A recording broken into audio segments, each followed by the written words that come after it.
22 जनवरी एक बहुत बड़ा दिन जहाँ पे हर हिंदुस्तानी के लिए एक गर्व की बात थी। हर हिंदू ने अपने घरों में हिंदू राष्ट्र के भगवा लहरा दिया। लेकिन भगवान राम को जानते सब हैं, लेकिन मानता कोई भी नहीं है। लोगों ने बहुत कुछ किया है अपनी लाइफ में, लेकिन शायद बहुत सारी चीज़ें ऐसी की है ना कि भगवान राम को अगर देखते ना तो शायद कहीं ना कहीं बहुत कुछ सीखने को मिलता। रामायण रोज़ देखते हैं लेकिन सीखते कुछ नहीं है।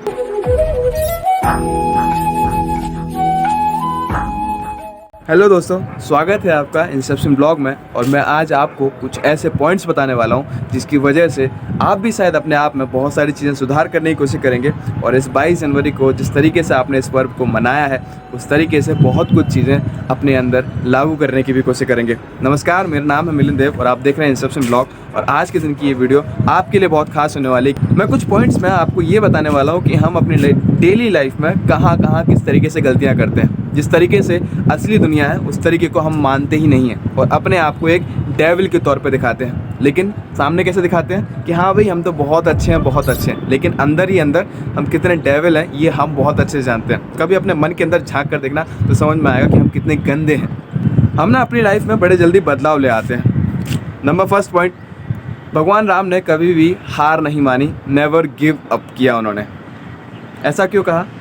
जब माता सीता को लंकापति रावण लंका लेके चला गया तब उस समय भगवान राम ने ये ठान लिया था कि माता सीता को हम लेकर आएंगे, भले चाहे साल लग जाए, महीने लग जाए, दिन बीत जाए, हमें कोई फ़र्क नहीं पड़ता। उनसे हमको ये सीखने को मिला कि भाई हमारा जो एक गोल है ना, हम उसको उस तरीके से मतलब मन में एक दृढ़ निश्चय कर लिया था कि भाई अब हमारा यही गोल है और हमें इसको पा कर रहना है। आज की जनरेशन को अगर आप देखते हैं ना तो ना तो उनका कोई गोल है और ना ही उनके कोई डिसीजंस हैं। सिर्फ रहता है कि इंस्टाग्राम पर रील्स रहना है या फिर अपनी लाइफ में बस थोड़ा बहुत मस्ती करते रहना है, दोस्तों के साथ घूमना है और कुछ भी नहीं। यार तुम्हारा गोल क्या है, तुम्हारी लाइफ के डिसीजंस क्या होने वाले तुमको ये पता है? और कभी तुम अगर गलती से कुछ डिसीजन ठान भी लेते हो ना तो पता है क्या करते हो? 6 महीने के लिए मेहनत करोगे और फिर उसके बाद बदल जाओगे और अपने ही डिसीजन पे गिव अप कर दोगे कि हाँ भाई हमने ये डिसीजन गलत लिया। और बल्कि उनसे सीखो कि उन्होंने जिस तरीके से उस सिचुएशन को हैंडल करा। भाई प्रॉब्लम्स उनके साथ भी आई होंगी, तुमने जो डिसीजंस लिया प्रॉब्लम तुम्हारे साथ भी आ रही है, लेकिन तुम क्या कर रहे हो? अपना रास्ता ही चेंज कर दे रहे हो और कह रहे हो कि हमसे ना हो पाएगा। सीखो, कुछ सीखो। उसके बाद अगला पॉइंट आता है, modesty is the best policy. भगवान राम के पास सारे अस्त्र और शस्त्र का पूरे तरीके से ज्ञान था और उनको हर एक चीज़ के बारे में पता था कि भाई कहाँ पर किस तरीके से इसको लागू करना है। हम लोगों के साथ भी कुछ ऐसे ही है। हम लोग जब समय देते हैं किसी चीज़ में तो हमको भी सारी चीज़ों का ज्ञान हो जाता है, लेकिन भगवान राम में और हमें पता है क्या फ़र्क है? भगवान राम के अंदर कभी भी उस चीज़ का ईगो या एरोगेंस नहीं आया, लेकिन हमारे अंदर कहीं ना कहीं वो आ जाता है। हमारे अंदर जब वो आता है ना तो इस तरीके से आता है कि हमें किसी की हेल्प नहीं करना चाहते, हम सिर्फ उसमें से अपना एक फ़ायदा देखना चाहते हैं कि हाँ भाई इसमें मेरा का फ़ायदा हो रहा है और बस फिर उसके बाद मैं बस यहाँ पे अपना ईगो दिखाऊंगा और मैं कह दूँगा नहीं मेरे से होगा ही नहीं, मेरे को तो ये आता नहीं है, फिर मैं क्यों करूँ तेरा काम। भगवान राम ने जो किया, अस्त्र और शस्त्र दोनों का उन्होंने सही तरीके से इस्तेमाल किया। हमारे पास दोनों है, ज्ञान भी आता है और हम पा भी लेते हैं, लेकिन करते क्या है उसके बाद? ईगोइस्टिक हो जाते हैं भाई, ईगोइस्टिक हो जाते हैं। एक एग्जांपल से बताता हूँ। स्कूल के टाइम पे कभी आपके पास एक देखा होगा, एक टॉपर होगा जिसके पास सारा नॉलेज होगा एकदम से, कि मतलब यार उसको सब पता होगा और उसको ये भी पता होगा कि भाई इस क्वेश्चन का सॉल्यूशन कैसे होगा, और उसको टीचर ने हो सकता है कुछ क्वेश्चंस भी दे दी हो, आई डोंट नो, बट होता है ये चीज़। लेकिन जब आप उससे हेल्प मांगने जाते हो ना तो पता है वो क्या कहता है? मेरे को नहीं पता है, मैं तो आता भी नहीं है, मेरे को तो कुछ भी नहीं पता है, मैंने तो कुछ पढ़ा भी नहीं है, इस तरीके से। और वो थोड़ा, और जब एग्ज़ाम के बाद जब वो देखते हैं ना उसको, जब क्लास से बाहर निकलता है तो इस एटीट्यूड के साथ निकलता है कि ये टॉप मैं करूँगा। गलत है, बहुत ज़्यादा गलत है। शायद आपको ये सीखना चाहिए कि जो आपको पता है कम से कम उस चीज़ की आपको हेल्प भी करनी चाहिए। तो अगला पॉइंट आता है, ओबे एंड रिस्पेक्ट योर एल्डर्स। जब भगवान राम की बात आई तो उनके जो भी डिसीजंस उनके पेरेंट्स के द्वारा लिए गए उन्होंने उस चीज़ को एक्सेप्ट किया और उसके बाद उन्होंने उस पर इम्प्लीमेंट किया। आज का समय ये आ गया है कि हम अपने सीनियर्स की तो छोड़ो, हम अपने पेरेंट्स की तक नहीं सुन रहे हैं। जो वो कह रहे हैं वो मानने को तैयार ही नहीं है। हाँ ठीक है, कह लेंगे, कर लेंगे, जो होगा देखा जाएगा, लेकिन सुनने नहीं है, कुछ भी कर लो। पेरेंट्स से कोई चीज़ अगर सही तरीके से बोली भी होगी ना तो भी हम उसको इग्नोर कर देंगे। शायद यही हो रहा है आज की जनरेशन में, लोग मानते ही नहीं है किसी का। कोई अगर सही रास्ता दिखा रहा तो वो नहीं मानेंगे, गलत रास्ता दिखा रहा तो तुरंत मान लेंगे। क्यों? हमारी मर्जी। बात तो सही है। पेरेंट्स हमेशा हमको सही रास्ता दिखाते हैं क्योंकि उन्होंने वो चीज़ एक्सपीरियंस करके रखी हुई है, लेकिन हम अपने कभी भी एल्डर्स की रिस्पेक्ट नहीं करते। हमें राइट डायरेक्शन कहाँ से मिलती है? ज़रूरी नहीं कि हम हमारे पेरेंट्स ही दें, कभी कभी हमारी सोसाइटी भी हमको करेक्ट डायरेक्शन दिखा देती है। क्यों दिखाती है? क्योंकि उन्होंने वो चीज़ एक्सपीरियंस करके रखी हुई है। और कभी कभी हमें ठोकर खाकर ही पता चलता है कि हाँ भाई क्या चीज़ सही है और क्या चीज़ गलत है। टीचर्स हमें सिखाते हैं, हमें हमारी सोसाइटी सिखाती है, पेरेंट्स हमारे सिखाते हैं। बहुत लोग हैं जो सिखाते ही हैं, लेकिन हम कहाँ गलती करते हैं? उन चीज़ों से सीखते नहीं जब तक हम ठोकर नहीं खाते। और सबसे बड़ी बात यह है कि हम आज के टाइम पे पेरेंट्स की रिस्पेक्ट करना छोड़ चुके हैं। उम्मीद करता हूँ आप लोग भी पेरेंट्स की रिस्पेक्ट करेंगे। आज की जनरेशन जेन जी जो कभी रिस्पेक्ट नहीं कर रही है आज के टाइम पे। पेरेंट्स अगर बोल रहे हैं कि बेटा टाइम से घर आ जाओ तो नहीं सुन रहे हैं। आई नो कि आपकी सिचुएशंस बहुत सारी अलग अलग हो सकती है, लेकिन एटलीस्ट आप एक बार उनसे बैठ के डिस्कस तो कर लो। आई नो नहीं सुनेंगे वो, लेकिन एक बार समझाओ उनको कि प्लीज़ मेरी बात तो समझो। एटलीस्ट समझेंगे। पेरेंट्स कभी किसी के ये नहीं करते कि हाँ बेटा हमारा बेटा या लड़की हमारी कभी किसी भी तरीके से कुछ गलत करे, ऐसा वैसा नहीं चाहते वो कभी भी। लेकिन हम लोग सीखते नहीं हैं, और पेरेंट्स को रिस्पेक्ट करना सीख लो, क्योंकि ये चीज़ अगर उनसे सीखी होती तो शायद आज हम अपने पेरेंट्स की रिस्पेक्ट कर रहे होते। मैं बहुत सारे लोगों को देख रहा हूँ जो अपने ही पेरेंट्स के पॉकेट से पैसे चुरा कर भागते हैं। कई सारे एग्जाम्पल्स हैं मेरे पास, लेकिन मैं बताऊँगा नहीं। और लोग फिर करते क्या है, नहीं मैं तो अपने पेरेंट्स की बहुत रिस्पेक्ट करता हूँ, घर पे जाके उन्हीं को गाली देते हैं। सीखना चालू कर दो भाई, वही है जो आपको इस रियल वर्ल्ड में लेकर आया है। उनकी आदर करो, उनकी रिस्पेक्ट करो। इम्पोर्टेंस ऑफ बॉन्ड कह लो इस वाले पॉइंट को, या फिर इम्पोर्टेंस ऑफ फ्रेंडशिप कह लो, लेकिन दोनों ही केसेस में मैं आपको बताना चाहता हूँ कि क्या इंपॉर्टेंट है। सीखने की कोशिश करना है इस वाले पॉइंट से, क्योंकि ये बेहद इंपॉर्टेंट पॉइंट है। भगवान हनुमान, भगवान लक्ष्मण दोनों ने भगवान राम के लिए हर समय खड़े रहे, हर समय खड़े रहे, भले चाहे वो खुशी का पल हो या दुख का पल हो, दोनों के समय में साथ दिया। लेकिन आज की जनरेशन में हो क्या रहा है, मैं आपको सच बताता हूँ। हम दोस्त बहुत सारे बना लेते हैं, इनफैक्ट हमारे सगे भाई भी। क्या होता है सिचुएशन बताता हूँ। हमारे रियल दोस्त इतने अच्छे होते हैं ना कि हम उनके साथ दारू पीते हैं, हम उनके साथ मस्ती करते हैं, हम उनके साथ घूमने जाते हैं, खुशी के पल में वो सब हमारे हैं। लेकिन जब सिचुएशन इतनी गंदी फंस जाती है कि जहाँ पे लगता है कि यार अब तो हम गए और यहाँ से सिचुएशन से निकलना मुश्किल हो जाता है, तब कितने लोग आपके साथ खड़े होते हैं ये मुझे बताना। मुश्किल से एक या दो, बड़ी मुश्किल से उस मोमेंट तक खड़े हो पाते हैं, वरना बाकी लोग क्या करते हैं, पीठ दिखाकर भाग जाते हैं।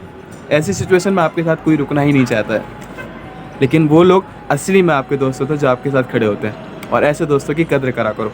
भाई के केस में क्या बताता हूँ, भाई के केस में ये होता है कि आजकल आप बहुत सारे केस ऐसे सुन रहे होंगे कि प्रॉपर्टी के नाम पे झगड़ा हो गया, या फिर बंटवारा हो रहा है, या फिर भाई ने भाई की हत्या कर दी।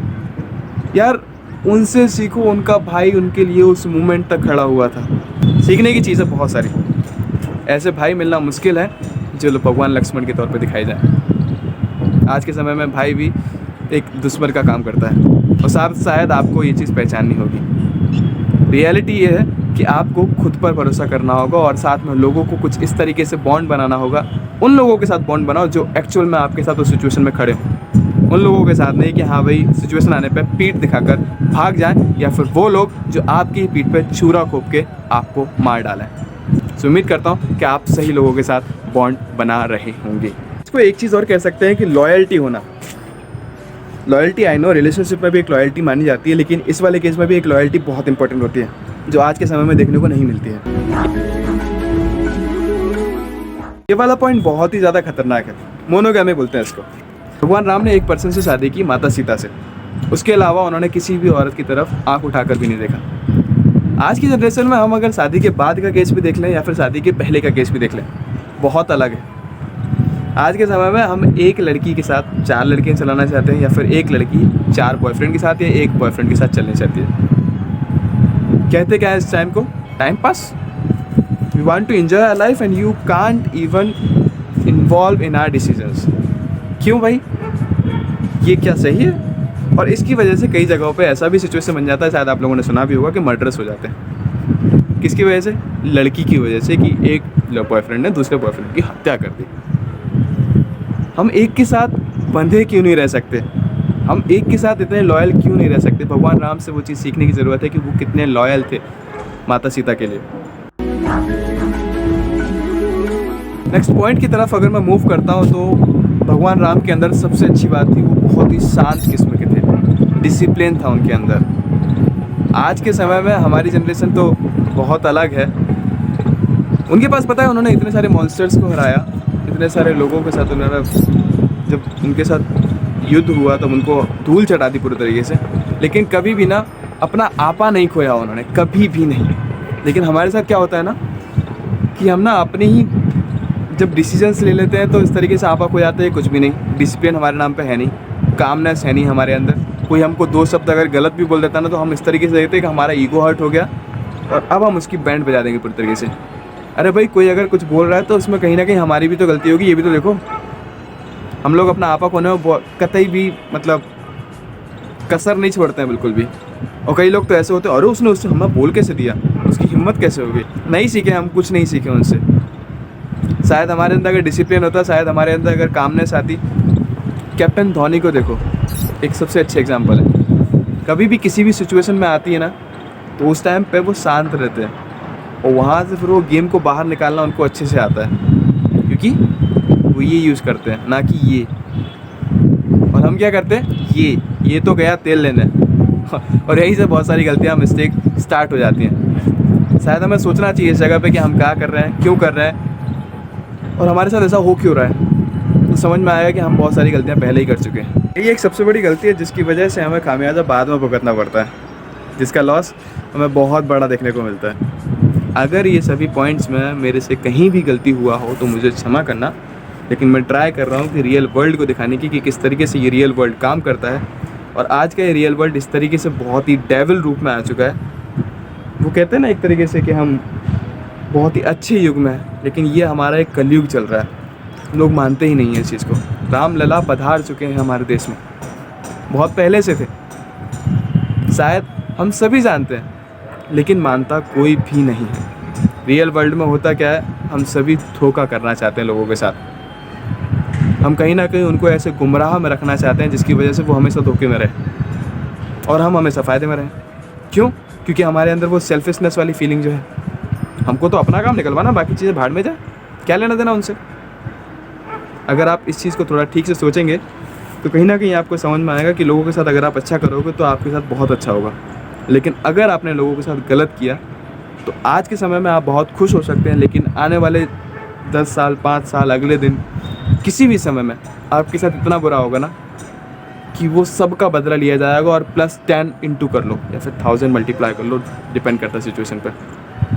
बहुत गंदी मारेगा फिर वो आपकी। उसको बोलते हैं कर्मा।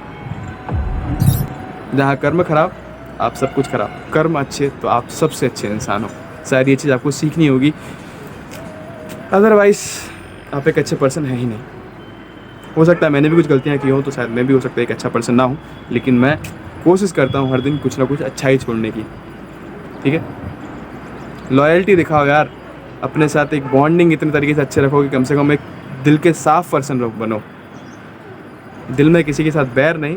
चलो फिर मिलते हैं एक नई वीडियो के साथ। कुछ गलत लगा हो तो मुझे क्षमा करना, माफ़ी मांगता हूँ अगर कुछ भी गलत हो तो। बाकी इस वीडियो के साथ अगर कुछ सीखने को मिला हो तो कमेंट करके ज़रूर बताना। उम्मीद करता हूँ अगर वीडियो अच्छा लगा हो तो लाइक करके जाना और सब्सक्राइब ज़रूर कर देना यार, ताकि आप भी हमारे इस फैमिली का एक पार्ट बन जाओ और हमारी इस जर्नी को एंजॉय करते रहो। आई नो वो वीडियोज़ बहुत लेट डाल रहा हूँ, लेकिन थोड़ा सा बिजी हूँ यार चीज़ों में और थोड़ा वर्क में इन्वॉल्वमेंट है, तो इस वजह से टाइम से नहीं आ पा रहा है। बट हाँ, ट्राई कर रहा हूँ आपके पास बेस्ट कंटेंट लेकर आने की और बेस्ट चीज़ें प्रोवाइड करने की। जल्दी ही मिलते हैं एक नई वीडियो के साथ, तब तक अपना ध्यान रखो, एंजॉय करते रहो और साथ ही साथ मस्ती में डूबे रहो और इस दीपावली पर्व को एंजॉय करो। जय श्री राम, जय हिंद।